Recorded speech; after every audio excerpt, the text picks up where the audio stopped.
Au petit matin du samedi 14 septembre 1839, l'est du département de la Sarthe est en ébullition.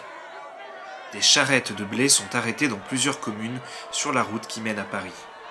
L'axe de circulation bloqué est essentiel pour le commerce dans l'ouest de la France. La route longe la rivière de l'Huisne depuis Le Mans jusqu'aux portes de l'Eure-et-Loir. Depuis plusieurs semaines, plus qu'à l'habitude, les blés circulent. Au cœur des bourgs, la population rurale s'inquiète. Des rumeurs fleurissent. Les gens s'émeuvent. On affame le peuple! À Conneré, la Ferté-Bernard, mais aussi plus au nord à Bonnétable et Mamers, des femmes, en majorité, exigent ce jour-là avec virulence que les céréales soient vendues à bon prix. Les blatiers vendent nos blés aux Anglais! À bas les accapareurs! À plusieurs reprises, la foule obtient ce qu'elle demande. L'information de ces ventes au pied des voitures et au nez des autorités arrive au Mans dans l'après-midi. Les ouvriers se rassemblent alors autour des halles sur l'actuelle place de la République. Mais vers 17h, la pluie se met à tomber. Les autorités sont soulagées. Les rues se vident rapidement.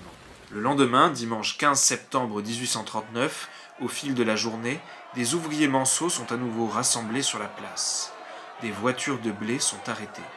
À chaque minute, la foule grossit. En fin d'après-midi, un acheteur local tente une intervention. Il affirme que tous ces blés sont destinés à nourrir la troupe. Des échauffourées éclatent. L'acheteur est sérieusement maltraité.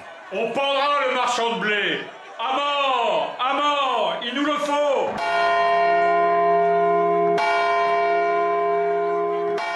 La gendarmerie, mais aussi l'armée sont dépêchés. Les ouvriers se retranchent alors dans les bas quartiers. Saint-Benoît, rive gauche, et Saint-Gilles, rive droite. Quelques barricades sont montées dans les étroites rues à l'aide de fagots et de charrettes renversées. Sabre au clair et à cheval, de violentes charges détruisent ces premières barricades. Dans la soirée, des troubles sporadiques se poursuivent. Toute la nuit, des réverbères sont brisés. Face aux baïonnettes, les émeutiers marquent peu de points. Une vingtaine d'arrestations a lieu. Certains sont jugés en cour d'assises. Au troisième jour, à l'aube du lundi 16 septembre, la place des Halles est à nouveau sous tension.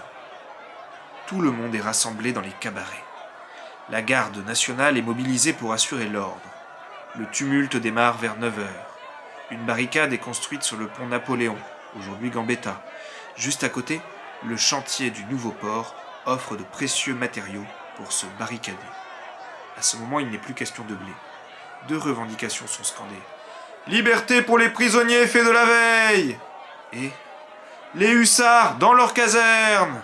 L'émeute devient une rébellion contre l'uniforme. Une armurerie est pillée, des fusils circulent, les affrontements impressionnent. Plusieurs blessés sont répertoriés dans les deux camps. Au cours de la journée, le conseil municipal tente des conciliations. La garde nationale, milice bourgeoise, est appelée à se mobiliser. L'armée procède aux dernières sommations. Les autorités sont sur le point de donner l'ordre de tirer. In extremis, le chef de la garde nationale parvient à convaincre l'Assemblée de faire libérer les prisonniers en échange de la fin de l'émeute. La foule fait éclater sa joie. Les prisonniers quittent la prison. L'émeute n'est pourtant pas tout à fait terminée.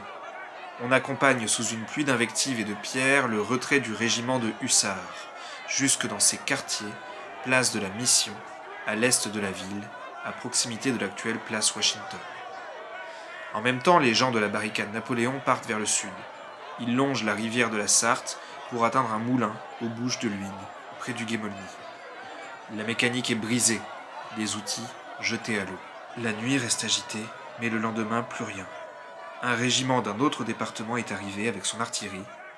Le calme revient, subrepticement.